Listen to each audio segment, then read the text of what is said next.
මැරෙනකොට මොනවා හිතෙයිද? ඒ හිතෙන ඒවාට අනුව කොහොම ඉපදෙයිද?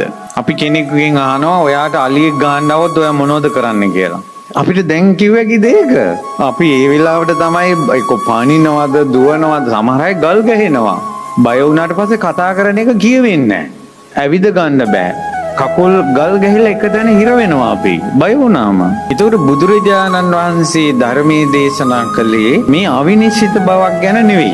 මැරෙනකොට ඔයාලට මොකක් මතක් වෙයිද? මැරුණාට පස්සේ කොහේ යයිද කියලා අවිනිශ්චිත බවක බුදුරජාණන් වහන්සේ ධර්මයේ දේශනා කළේ නැහැ. මැරෙන විදිහ නම් බලපාන්නේ ඉපදෙන්න බුදුරජාණන් වහන්සේ මහා කරුණාවෙන් යුක්තයි. මැරෙන හැම කෙනා ළඟටම යන්න ඕන බුදුරජාණන් වහන්සේ මැරෙන වෙලාවට. අයි බුදුරජාණන් වහන්සේ මැරෙන වෙලාව දන්නවනේ. එහෙනම් හැම වෙලාවෙම පෙනී හිටින්න ඕන හැම කෙනා ඉස්සර අපිටම.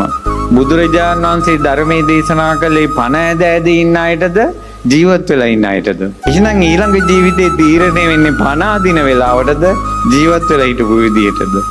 ජීවත් වෙලා ඉන්න විදිහටයි ඊළඟ තැන උපදින්නේ.